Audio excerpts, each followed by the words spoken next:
The black homeless man whispered hoarsely, "Don't talk, just listen." Officer Maya Reed froze.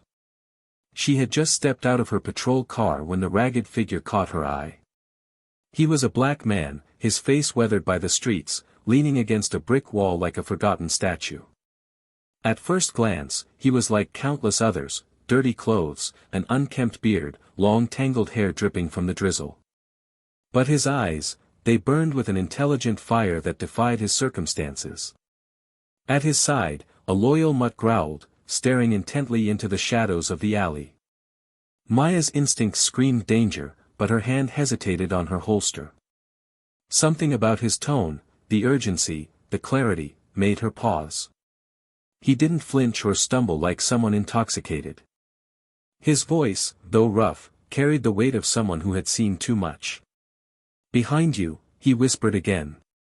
She glanced over her shoulder toward the dark alley. Trash cans lined the wall, water dripping from their lids, but nothing seemed out of place. Still, her gut tightened. The dog's growl deepened, its hackles raised. Maya's training told her to trust both instincts and signals, and both were screaming at her now.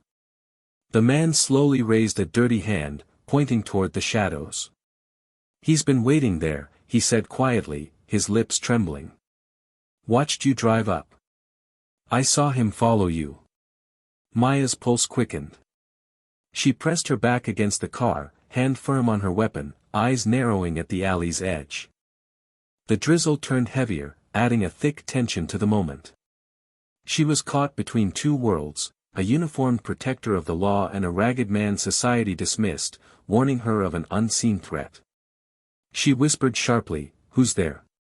Her voice echoed off the wet brick walls. No answer came, only the steady trickle of water. Suddenly, a faint scuffle broke the silence, shoes brushing against pavement, quick and nervous. Her muscles tensed. The homeless man's dog barked once, sharp and fierce. Maya lifted her flashlight, its beam slicing through the rain like a blade. A figure bolted from the darkness. She reacted instantly, hands snapping to her gun, but the homeless man's hoarse voice cut through the chaos. "Don't shoot. He's got a knife." The stranger lunged forward, a glint of metal catching the dim streetlight. Maya sidestepped, pulling her weapon free, heart hammering against her ribs. The dog snarled, leaping forward, teeth flashing. For a split second, time seemed to slow. Pull the trigger or trust the warning. That fraction of hesitation was enough. The stranger stumbled but didn't stop, lunging closer with the knife raised high. Maya dodged backward, her foot slipping on the wet ground. Without a second thought, the homeless man pushed himself forward, intercepting the attacker. His ragged body crashed into the knife-wielding figure, and both tumbled into the puddles on the ground. Maya froze, her gun raised, unsure whether to shoot. The dog barked and snapped at the assailant, buying precious seconds. Rain poured down, turning the fight into a chaotic blur of shadows. "Get off him!" Maya shouted, but the homeless man grunted, holding the stranger's arm back with all his strength. The knife slashed inches from his face, but he didn't let go. Maya circled quickly, trying to find a clear shot without hitting her unexpected ally. Finally, with a loud crack, she fired a warning shot into the air. The sound shattered the night. The attacker flinched, giving the homeless man just enough leverage to wrench the knife free and toss it aside. It skittered across the wet pavement, landing near Maya's boots. She immediately kicked it away. The attacker struggled, but he was weakening. Maya moved in, snapping her cuffs from her belt. With one swift motion, she pinned the man's arm and clamped the metal tight. The click echoed like a final punctuation. The fight was over. Maya exhaled, trembling slightly. When the suspect was secured, she turned to the homeless man. His chest heaved with exhaustion, hair plastered to his face. His dog sat loyally at his side again, tail wagging faintly. Maya stared at him, struggling to find words. "You." She began, but stopped. For the first time in her career, her life had been saved not by her training or backup, but by someone society dismissed as worthless. The weight of that realization pressed heavily on her. She holstered her weapon slowly, her eyes never leaving him. "You could have been killed," she said quietly. The man shrugged, wiping rain and dirt from his forehead. "So could you," he rasped. There was no pride in his voice, only simple truth. A pang of guilt hit Maya for the suspicion she'd first felt. She had been wrong. She gestured toward her car, thinking he might need medical attention. But the man shook his head. "No hospitals," he said firmly, a flicker of fear in his eyes. Maya hesitated, torn between duty and respect. Instead of pressing, she offered him a blanket from her patrol car. He accepted it silently, draping it over his soaked shoulders. The dog curled up against his side, both of them shivering. Maya crouched down to his level. Beneath the dirt and weariness, she saw a sharp intelligence in his gaze. He wasn't just another homeless man, he had a story. "Thank you," Maya said softly, 2 words heavy with sincerity. The man looked at her for a long moment, as if measuring her honesty. Finally, he nodded, his lips curving into the faintest shadow of a smile. She radioed for backup, her voice steady again. Within minutes, flashing lights filled the street. Officers secured the suspect and took statements. Some glanced curiously at the homeless man, but Maya shut down any comments with a sharp look. She owed him more than they could understand. When one officer asked who had stopped the attacker, Maya replied simply, "He did." The homeless man shifted uncomfortably under their gazes, wanting only to disappear back into the shadows.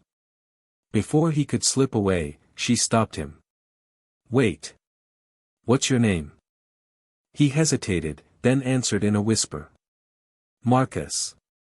It was a simple, almost fragile name, like a truth he hadn't spoken in years. Maya repeated it softly, committing it to memory. Marcus, the man who had saved her life. She offered him a ride to a shelter, but he declined again. She didn't push, but she did leave him with packaged meals she carried for long shifts. As Marcus retreated into the shadows, blanket wrapped tight, dog at his side, Maya felt an ache in her chest. Her duty wasn't just to enforce the law, but to see the humanity in those society ignored. And tonight, that lesson had been written in rain, blood, and courage. Back at the station, when colleagues asked what happened, she kept her answers short. She knew the truth. Somewhere in the city, a homeless man named Marcus and his dog were alive. And so was she. She promised herself, this wouldn't be the last time she saw him. The next day, Maya couldn't stop thinking about Marcus. She felt compelled to find him. She drove the same streets, checked alleys, and asked around at local shelters. Finally, while patrolling a quieter district, she spotted a familiar figure leaning against a crumbling wall. His dog, Max, was curled at his feet, ears perking up at the sound of her car. Maya pulled over and approached slowly. Marcus lifted his head, surprised but calm. "Thought you'd have forgotten," he said hoarsely. Maya shook her head. Not a chance. She handed him a fresh sandwich and bottled water. He accepted them silently, but his eyes softened. It was the beginning of an unspoken trust. Maya sat on the curb beside him, ignoring the stares of passers-by. "Why did you do it?" she asked after a long silence. Marcus didn't answer right away. He scratched Max's ear, eyes fixed on the pavement. Finally, he said, "Because you looked at me." Really looked. Not through me, like I was just another piece of scenery. His words struck Maya deeply. She realized how often people like him were dismissed, dehumanized. For Marcus, that one moment of acknowledgement had been enough reason to risk everything. Over the following weeks, their unlikely friendship took root. Maya kept finding reasons to check in, bringing food, a blanket, or just conversation. Pieces of his story slipped through. He had once held a steady job, even had a small apartment. But life had unraveled, an accident, medical bills, the loss of his family. Soon, the streets became his only home. Through it all, his dog, Max, had been his anchor. "He's saved me more times than I can count," Marcus admitted, rubbing Max's head. Maya started noticing how sharp his mind was. He spoke several languages, knew history and literature, and had a perspective on the city she rarely heard. "You're wasted out here," she told him once. He only smiled bitterly. "The world doesn't want men like me anymore." But Maya disagreed. She saw dignity, courage, and wisdom hidden beneath the grime. Each encounter deepened her respect for him. She began to wonder if maybe she was supposed to be part of his story, too. Then came the turning point. One night, Maya responded to a call about a missing child. Desperate parents had reported their 6-year-old son vanished from a park. Hours passed with no leads. Just as hope was dimming, Marcus appeared, Max pulling eagerly at his side. "He's in there," Marcus said, pointing to a locked maintenance shed at the edge of the woods. Maya was skeptical, but she trusted him. An officer broke the lock, and they found the terrified boy huddled inside, cold but unharmed. Maya's colleagues stared in disbelief. Once again, the man no one trusted had saved a life. As Marcus turned to walk away, whispering, "The dog knew," Maya called after him. "Marcus, wait. People need you. Not just me. You have more to give than you realize. Don't let this city tell you who you are." The words hit him harder than any storm ever could. For the first time, he allowed himself to imagine a different life, not just surviving, but belonging. Max barked once, as if agreeing. The next day, Maya spoke with her captain. She explained everything: the night Marcus saved her, the child in the shed, his sharp intellect. At first, her captain scoffed, but Maya's persistence wore him down. "Fine," he said. "I'll meet him." When Marcus was brought in, he looked small and uncomfortable under the fluorescent lights, clutching Max's leash tightly. But Maya stood beside him, introducing him not as a vagrant, but as a hero. Slowly, the captain's disbelief turned to consideration. He offered Marcus a chance, part-time work at the station as a community liaison, using his language skills and street knowledge to help with immigrant communities and de-escalate disputes. "It's not charity," Maya urged him gently. "It's purpose." Finally, Marcus agreed. His first day was a trial of stares, whispers, and doubt. But when he calmly de-escalated a conflict between a shop owner and a group of frightened, non-English speaking teenagers, everything changed. The whispers of doubt turned to nods of respect. Max became the station's unofficial mascot, a calming presence in a building filled with tension. For the first time in years, Marcus wasn't just surviving. He was living. With that, his transformation began. Weeks turned into months. David wasn't a cop, but he was part of the team. His skills, his intuition, and his quiet courage made him invaluable. He began to rebuild not just his role in society, but his sense of self. Maya saw the change unfold, and with it, her feelings deepened. She didn't just admire Marcus, she cared for him in a way she hadn't expected. It scared her, but she no longer wanted to hide it. One evening, she invited him to dinner at her apartment. Nervous, Marcus brought flowers he had bought with his first paycheck. When Rachel opened the door, her eyes widened. "They're beautiful," she said softly. They talked for hours over homemade pasta. Between laughter and long silences, a new understanding grew. They weren't just allies anymore. They were two hearts cautiously reaching for each other. Still, David struggled with his past. There were nights he disappeared, unable to face the weight of responsibility. But Maya never gave up. Each time, she found him and reminded him he wasn't alone. Slowly, Marcus realized that belonging wasn't about a job or an apartment. It was about Maya and Max, the family he never thought he deserved. The city's storms hadn't stopped. But now, Marcus faced them differently. With Maya and Max, he wasn't just enduring, he was building.